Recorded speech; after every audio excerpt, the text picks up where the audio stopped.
is Kylie. I am here with Punks for Progress. This is the next video in the series that I'm doing on state abortion laws that have been passed this year, 2019. There have been a lot of changes. Specifically, there have been 9 states that have put harsher restrictions on when an abortion can be performed. And for this video, I want to focus on definitions of a couple different terms. When a bill is written and signed into law, it usually redefines something or lawfully defines a term to be used further down the line in courts and in lawsuits and everything. And so in this video, we're going to be looking at a couple definitions, specifically of abortion and how they differ from state to state, just looking at those. And then the differences in the definition of what a medical emergency is, which is usually the exclusion phrase in the abortion law. You know, abortion is not lawful except in a medical emergency. So looking at a few different states and their definitions of that. So let's get started. So first, I want you to know where I'm getting access to all these bills and the texts of these bills.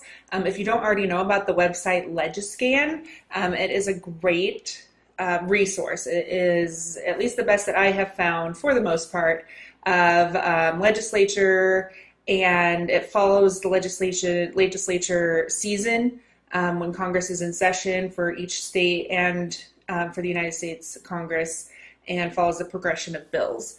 If you click through here, for example, here is the website or the page for the Alabama law. You can kind of scroll through it. You can also click on, like I said, right there for the text of the bill, which is how I printed them out. You can look at the sponsors. You can click on the sponsors,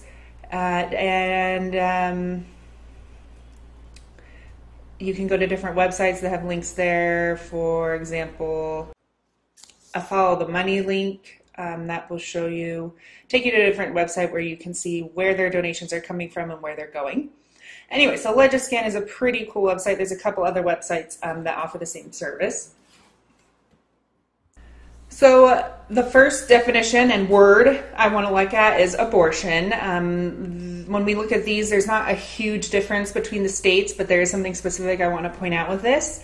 And I'm sorry, for this video, I'm choosing to read the text of this, so it'll get boring. I'm sorry. I don't have a great reading voice. But let's look at the Alabama state law, initially known as the House Bill 314. Abortion has been defined as the use or prescription of any instrument, medicine, drug, or any other substance or device with the intent to terminate the pregnancy of a woman known to be pregnant with knowledge that the termination by those means will, with reasonable likelihood, cause the death of the unborn child. The term does not include these activities if done with the intent to save the life or preserve the health of an unborn child, remove a dead unborn child, to deliver the unborn child prematurely to avoid a serious health risk to the unborn child's mother, or to preserve the health of her unborn child. The term does not include a procedure or act to terminate the pregnancy of a woman with an ectopic pregnancy, nor does it include the procedure or act to terminate the pregnancy of a woman when the unborn child has a lethal anomaly. Something I want to point out here in my previous video about Catholic healthcare, at a Catholic hospital, an abortion does include an ectopic pregnancy or aborting a fetus with a lethal anomaly. So at least we don't have that far of a restriction in these states. Next, let's look at the Georgia, initially the House Bill 481 that has been signed into law this year, their definition. Abortion means the act of using, prescribing, or administering any instrument, substance, device, or other means with the purpose to terminate a pregnancy with knowledge that the termination will, with reasonable likelihood, cause the death of an unborn child, provided, however, that any such act shall not be considered an abortion if the act is performed with the purpose of removing a dead unborn child caused by spontaneous abortion or removing an ectopic pregnancy. So a little different, but for the most part the same. So what I want to point out next is Arkansas. What the heck is going on in Arkansas? So Arkansas this year passed 2 bills, and they have both been signed into laws, and both of them, or they don't share the same definition of abortion. And so this was important to point out. So the Arkansas House Bill 1439, that is now known as Act 439, is the bill and now the act that restricts abortion to, I believe, 18 weeks. And then the Arkansas Senate Bill 149, also known as Act 180, they signed this into effect, and in the bill it says abortion is illegal, and it will take this law will take effect as soon as the Supreme Court overturns Roe v. Wade. So they are ready, set, and ready to roll and they assume that the Supreme Court is going to overturn Roe v. Wade. So I want to look at the definitions of the abortion between these 2 bills and laws. So the one on the left, Act 439, abortion means the use or prescription of any instrument, medicine, drug, or any other substance or device to terminate the pregnancy of a woman known to be pregnant with an intention other than to increase the probability of a live birth, preserve the life or health of the unborn child, terminate an ectopic pregnancy, or remove a dead unborn child who died in utero as the result of natural causes, accidental trauma, or a criminal assault on the pregnant woman or her unborn child, and B, that causes the premature termination of the pregnancy. So for all intents and purposes, this is their current definition of abortion. However, they also have the secondary definition of abortion for when the Supreme Court overturns Roe v. Wade. This will take effect immediately. Abortion means the act of using, prescribing, administering, procuring, or selling of any instrument, medicine, drug, or any other substance, device, or means with the purpose to terminate the pregnancy of a woman with knowledge that the termination by any of those means will, with reasonable likelihood, cause the death of the unborn child.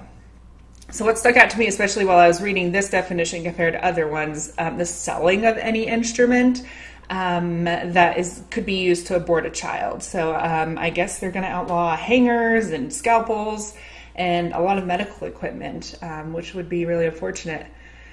But that's what they're choosing to do.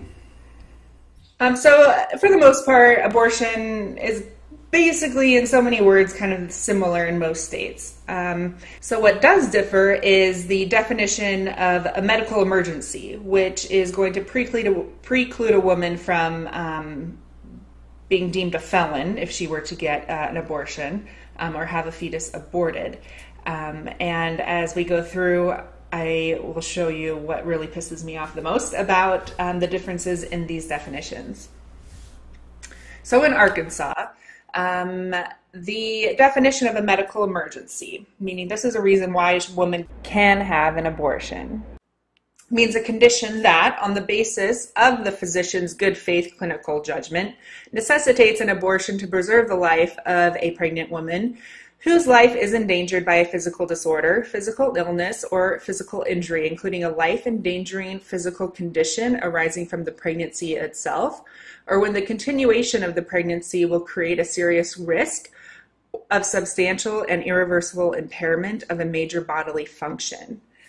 I know just me and the exposure I've had to friends and family, a big one of this is hypertension, which causes seizures and kidney failure.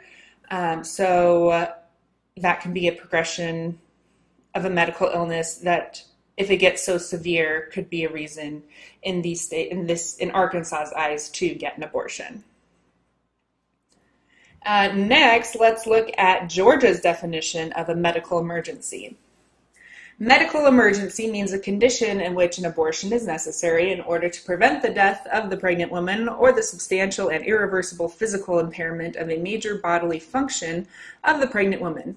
No such greater risk shall be deemed to exist if it is based on a diagnosis or claim of a mental or emotional condition of the pregnant woman, or that the pregnant woman will purposefully engage in conduct which she intends to result in her death or in substantial and irreversible physical impairment of a major bodily function. So the wording's a little rough in here, but I did research what was meant behind this phrasing, and the people that sponsored this bill and signed it into law mean that they do not believe a mental or emotional condition is grounds for letting a woman have an abortion, which to me is a huge slap in the face. Yes, of course, if I'm having a physical ailment and I'm about to die, I'm going to want a fetus aborted.